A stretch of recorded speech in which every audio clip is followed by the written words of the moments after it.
Κώστας. Σε μένα μιλάτε. Κώστα. Δεν καταλαβαίνω.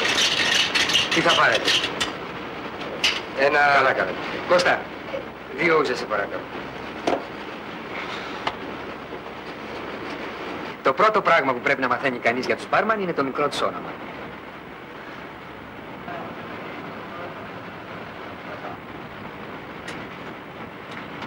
Αλήθεια, δεν συστηθήκαμε. Μακρύς.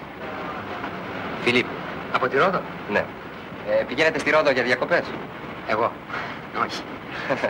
Κι όμως έχετε μια τόσο τέλεια όψη τουρίστα. Το ύφος σας, η φωτογραφική μηχανή. Όχι, όχι. Έρχομαι στη Ρόδο για να δουλέψω. Τι δουλειά κάνετε? Πώς να σας το πω. Προσφέρω τις αισθηματικές μου υπηρεσίες σε πρόσωπα του αντιθέτου φύλου κάποιας περασμένης ηλικίας. Θέλετε να πείτε δηλαδή... Ακριβώς. Επαγγελματίες. Γιατί αυτό το ύφος? Δεν ξέρω. Το λέτε έτσι χωρίς ντροπή, χωρίς να προσπαθείτε να το κρύψετε. Κουταμάρες. Είμαστε και δυο τόσο νέοι, πρέπει στην ηλικία μας να καταλαβαίνουμε ένας τον άλλον. Ακόμα ένα? Ναι, ευχαριστώ. Κώστα, 2 ακόμα σε παρακαλώ. Πεςτε μου, πώς έγινε, θέλω να πω, πώς αρχίσατε? Σπούδαζα γιατρό στο Παρίσι. Αλλά ο γέρος μου από την Καλαμάτα βαρέθηκε να μου στέλνει το μηνιάτικο χωρίς να τελειώνω ποτέ. Και έτσι, κάποια μέρα σταμάτησε να μου στέλνει χρήματα. Βρήκα λοιπόν πως ο καλύτερος τρόπος για να μην γυρίσω πίσω ήταν οι γριές Αμερικάνες με τις τσάντες τους γεμάτες traveler's checks. Μετά συνήθισα. Κάνες, Γενέβη, Σεν Μόριτς. Και στην Ελλάδα γιατί γυρίσατε? Είναι πολύ της μόδας η Ελλάδα τελευταία. Τώρα μάλιστα που μπήκαμε και στην κοινή αγορά, είπα να κατέβω στην πατρίδα να εργαστώ. Διάλεξα λοιπόν τη Ρόδο για ξεκίνημα. Ακόμα δεν καταλαβαίνω. Ελάτε τώρα, ελάτε. Μην τα παραδέτε. Τι δεν καταλαβαίνετε να σας εξηγήσω. Όλα. Πώς γίνεται?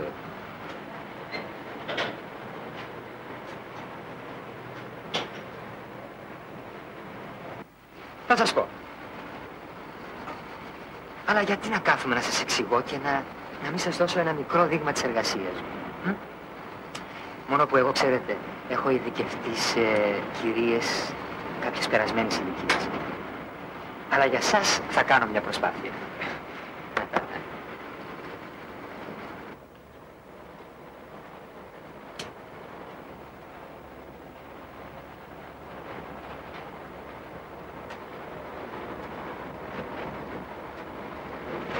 Η πρώτη από τις 40 αιτίες που μια γυναίκα παντρεμένη ταξιδεύει μόνη της χωρίς τον άντρα της είναι αυτή.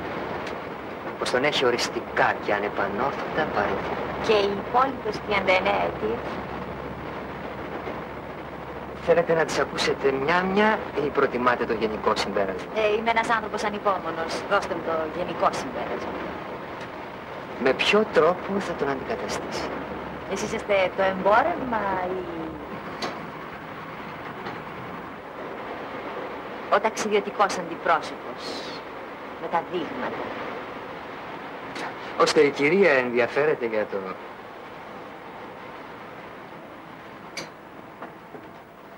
Η κυρία ενδιαφέρεται για το... Για ό,τι ενδιαφέρεται η κυρία, ξέρει να το παίρνει μόνη της. Τ' άκουσες. Εσένα ήθελε. Λοιπόν, ξέρεις κάτι. Αυτή η γυναικούλα μου έδωσε μια ιδέα. Τι θα έλεγες να δουλέψουμε ζευγάρι? Ότι δεν γίνεται. Και έτσι. Δεν γίνεται, σου λέω. Αυτό δεν γίνεται.